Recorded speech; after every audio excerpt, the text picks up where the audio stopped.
Hello friends, welcome to my YouTube channel. Exercise 7.6 से question number 8 करेंगे। Asha and Samuel have book shelves of the same size partly filled with books. Asha और Samuel के पास same size के book shelves हैं। Book shelves यानी कि book रखने की अलमारी है और वो कुछ partly filled with books. Partly का मतलब है उनकी ये जो बुक शेल्फ है ये किताबों से कुछ भरी हुई है। पार्टली से मतलब है कुछ पार्ट इसका किताबों से भरा हुआ है। Asha shelf is 5/6 full and Samuel's shelf is 2/5 full. अब इसे ध्यान से समझिए।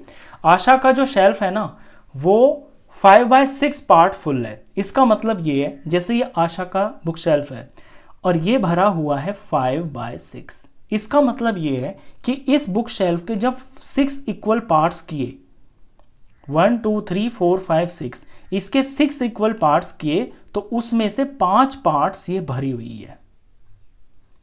And Samuel shelf is 2/5 full, और ये सैमुअल की अलमारी है, इसके जो पार्ट भरे हुए हैं वो है 2/5। इसका मतलब ये है कि इस पूरी शेल्फ के जब 5 इक्वल पार्ट्स किए 1 2 3 4 5, उनमें से ये 2 पार्ट्स भरा हुआ है। आपसे क्वेश्चन पूछा है whose book shelf is more full, कि बताइए किसकी बुक शेल्फ ज्यादा भरी हुई है। बाय व्हाट फ्रैक्शन, और कितने फ्रैक्शन से ज्यादा भरी हुई है। सिंपल सा क्वेश्चन ये है कि आशा और सैमुअल की बुक शेल्फ्स का फ्रैक्शन दे रखा है जो वो भरा हुआ है। हमसे पूछा है कि किसकी बुक शेल्फ ज्यादा भरी हुई है, तो इन फ्रैक्शंस को हमें कंपेयर करना है। कंपेयर करके ये बताएंगे कि किसका फ्रैक्शन बड़ा है। जिसका फ्रैक्शन बड़ा होगा वही उसी की जो बुक शेल्फ है वो ज्यादा भरी हुई होगी। तो ये कंपैरिजन का क्वेश्चन है। तो लिखना शुरू करते हैं। Fraction of Asha's book shelf जो कि भरा हुआ है वो है 5/6। Fraction of Samuel's book shelf जो कि भरा हुआ है वो है 2/5। अब हमें करना है इसका कंपैरिजन। तो पहले इन्हें आमने सामने लिख लेते हैं। ये आशा है और ये सैमुअल है। आशा की अलमारी भरी हुई है 5/6 पार्ट और सैमुअल की भरी हुई है 2/5 इतना पार्ट्स। अब इन्हें कंपेयर हम तब कर पाएंगे जब इनके डिनोमिनेटर्स सेम हो जाएंगे। अभी आप देख रहे हो कि इनके डिनोमिनेटर्स तो सेम नहीं है। अगर इनके डिनोमिनेटर्स सेम हो जाते हैं तो न्यूमरेटर्स को हम देखकर बता सकते हैं कि कौन सा फ्रैक्शन बड़ा है और कौन छोटा है। तो इनके डिनोमिनेटर्स को सेम करने का तरीका यह है कि इनके डिनोमिनेटर्स का हम एलसीएम ले लेते हैं। तो पहले एलसीएम ले लेते हैं। तो 2 से करेंगे तो 3 आ गया और यहाँ 5 ही रहेगा, और ये 3 से जाएगा तो 1 आ गया, ये 5 ही रहेगा, और 5 से करेंगे ये ऑलरेडी 1 बन चुका है और ये 1 आ गया। 2 3 6 6 5 30, तो एलसीएम आ गया है 30। अब ये जो 30 आया है ना, इन दोनों फ्रैक्शंस के डिनोमिनेटर में मैं 30 बना दूंगा।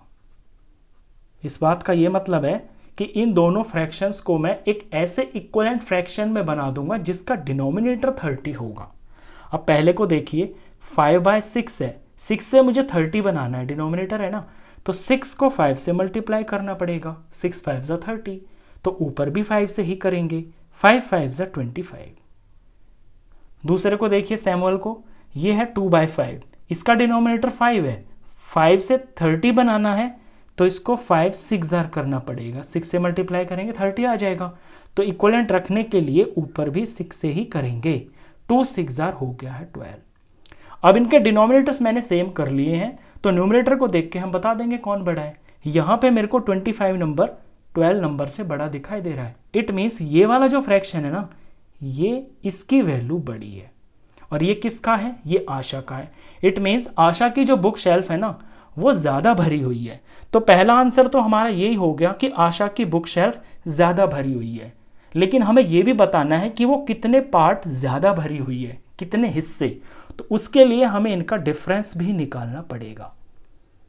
कितना ज्यादा है वो तभी पता चलेगा ना जब ज्यादा में से कम को माइनस करेंगे। तो डिफरेंस निकाल लेते हैं। 25/30 माइनस 12/30 लाइक फ्रैक्शंस हैं, तो 30 पूरे के नीचे आ जाएगा और ऊपर 25 में से 12 माइनस हो जाएगा। ऊपर माइनस करेंगे तो ये आ जाएगा 13 और नीचे 30 एज इट इज। अब 13 और 30 ये किसी भी सेम टेबल से नहीं कट रहे हैं, तो यही इसकी सिंपलेस्ट फॉर्म है। तो जो पार्ट ज़्यादा है ना आशा का, वो इतना है 13/30। तो अपने दोनों क्वेश्चंस का आंसर हम एक साथ लिख देते हैं। अब हमसे पूछा है किसकी बुक शेल्फ ज़्यादा भरी हुई है और कितनी ज़्यादा भरी हुई है। तो बुक शेल्फ भरी हुई है आशा की ज़्यादा, तो आंसर लिखेंगे Asha's book shelf is more full. वो ज़्यादा भरी हुई है, कितना, बाय 13/30, इतने फ्रैक्शन से ज़्यादा भरी हुई है। ये इसका आंसर है। क्वेश्चन खत्म। नेक्स्ट क्वेश्चंस के लिए नेक्स्ट वीडियो में मिलते हैं, तब तक के लिए गुड बाय।